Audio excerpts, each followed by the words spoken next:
tin can on a dog's tail almost kills two persons. A traveler rescues more than $10,000 2 minutes before sailing for Europe. A driver wins an automobile race at 15 miles an hour. Can you imagine that? Once more, ladies and gentlemen, this is Lindsay McCarry greeting you with another batch of amazing facts and absolutely true stories from the files of the newspapers of the world. In just a moment or two, we'll be back with you to present our first Can You Imagine That item.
All right, now, here's our first shot in our attempt to astound you. It's a real human interest story I dug up from a newspaper of the year 1905.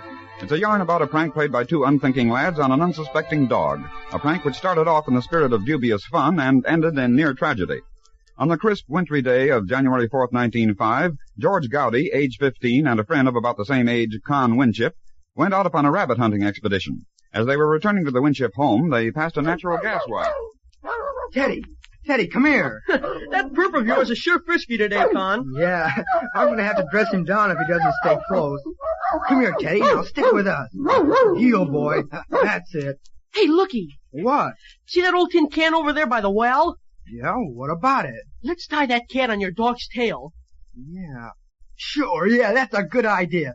You run and get it, George, while I hold Teddy. All right. Come here, boy, here. That's it now. Here's the can. All right. Now hand me that piece of string on your belt. Here you are. Gee, this is gonna be fun. Yeah. Now hold still, Teddy. Just a minute now. There now. Run, Teddy, run. Look at him run, George. Look at him. Yeah. Gee, he's scared to death. Just at that moment, some member of the Winship family, hearing the commotion and laughter outside, opened the front door and admitted the hapless pup. The dog bounded into the house, through the living room, through the dining room, and into a room in which a 10-month-old baby, attended by its mother, sat in its crib, watching in wild-eyed amusement the antics of the Winship dog. As the harassed pup leaped past the baby's crib, the tin can struck a leg of the crib, and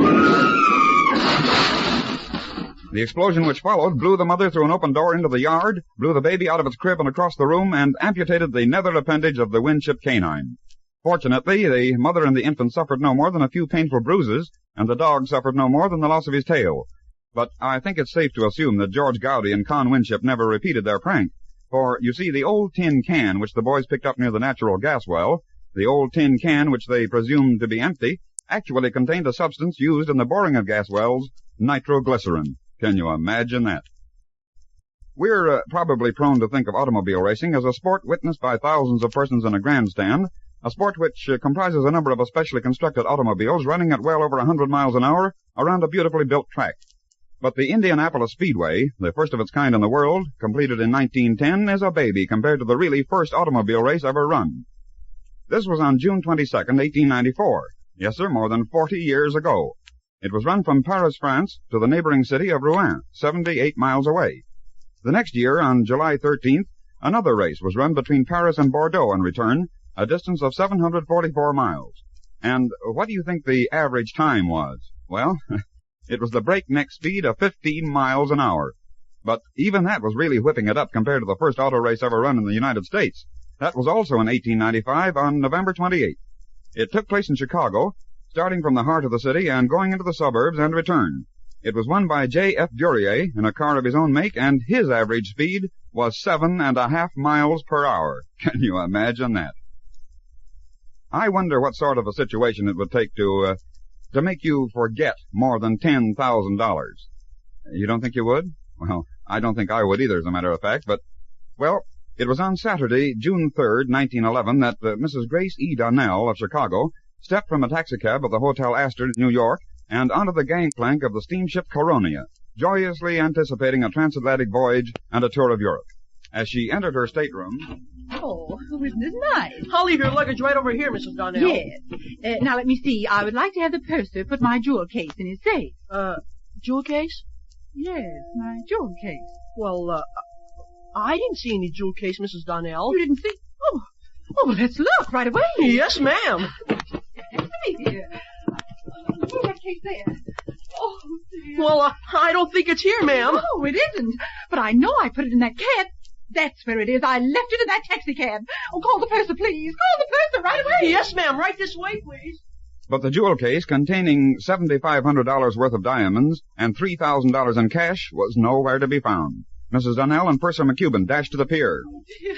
Now, if I can only find that taxi. You see him, Mrs. Donnell? Oh, no, I don't. Perhaps you'd better telephone to the Astor. He'll probably return there right away. Yes, of course. Oh, thank you, Mr. McCubbin. You're such a help. There's a telephone right over here.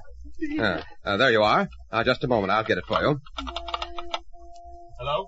This is Purser McCubbin of the Coronia. Get me the Hotel Astor right away, the room clerk. Yes, sir, Mr. McCubbin. What time is it now? 9:30. Oh, and the ship sails at 10? Yes, that's right. Oh, dear. There you are, Mr. McCubbin. Go ahead, please. Room clerk? Yes? Has the cab that brought Mrs. Donnell of Chicago to the pier returned yet? Just a moment, I'll find out, sir. Thank you.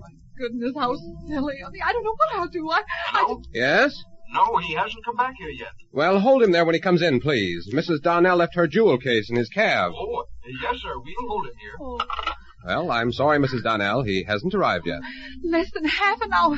Well, I guess the only thing I can do is go back there. I must have that case. Catching a cab, Mrs. Donnell raced to the Astor, hurried to the lobby where she was informed by the clerk. Why, Mrs. Donnell, we never expected you to come back here. Oh. The driver has returned. We found your jewel case, and we've already sent a porter with it to the pier. Oh, thank you so much.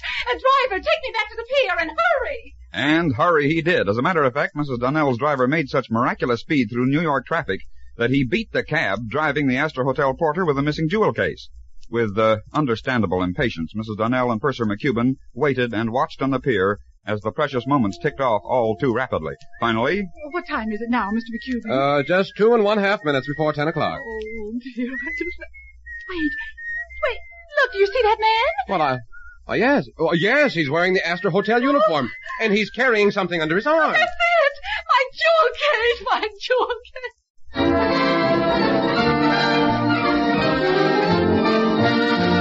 And with just 2 minutes to sailing time slipping away, Mrs. Donnell clutched her jewel case containing more than $10,000 in gems and cash and ran once more upon the decks of the Coronia. There doesn't seem to be any available record of just how long Mrs. Donnell remained resting in her stateroom, but I'll bet she more than enjoyed the quiet passage across the Atlantic. What do you think? On these Can You Imagine That broadcasts, we've told you that from time to time we'll give you rather startling examples of the similarity between a number of excerpts in the realm of classic music and some of our popular song hits of more recent years. Well, here's another. About 10 years ago, Earl Burtonette rose to justifiable renown as the leader of his own dance orchestra in the famed supper room of the Biltmore Hotel in Los Angeles, California. Those who knew Earl knew him for an extremely likable fellow who looked upon his music with serious intent, lived life dangerously, and who put his very soul into his work. The dance music which Earl Burtonette's orchestra put out was the epitome of the jazz of the times, and I believe very, very few of his thousands of friends and acquaintances ever realized that Earl, deep in his heart, held a keen appreciation of the classics. There must have been something inherent in the principal theme of the second movement of Tchaikovsky's Fifth Symphony that struck a responsive chord in Burtonette's mind, and no wonder, for it is a sweepingly beautiful melody.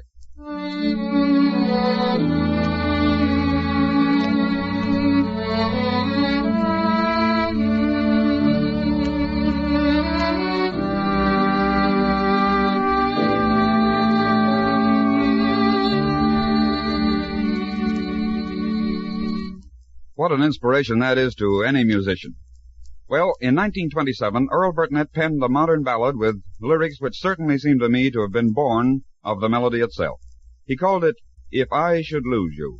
And although Earl has passed on, in my opinion his song deserves a place as one of the best of the popular ballads of the past few years.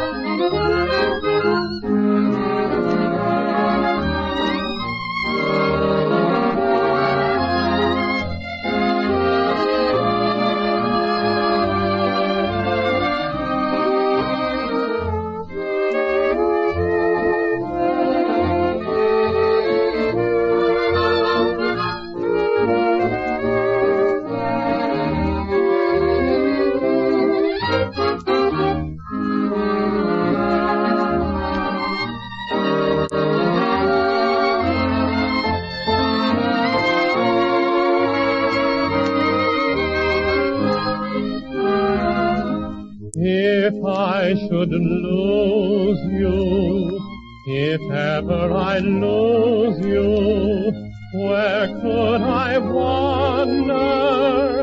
What could I do? Each bright tomorrow would fill me with sorrow, for each gay day would be gray without you. If I should lose you, I couldn't go on.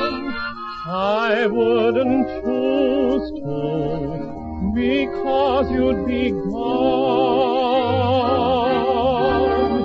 With every daybreak, I'd find a new heartache if I should ever lose you, dear.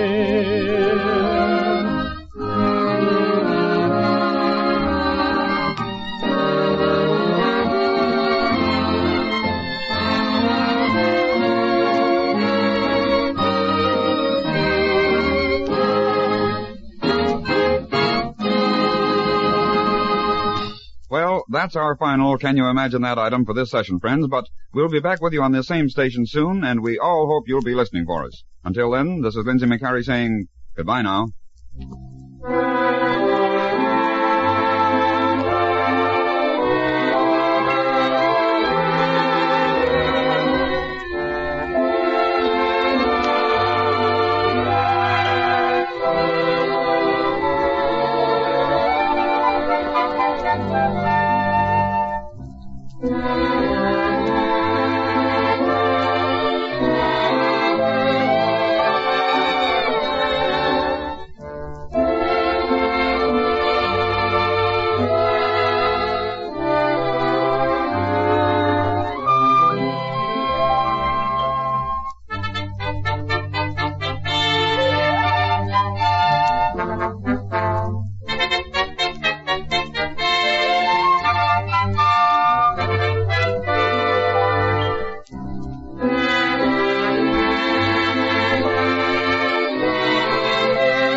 Thank you.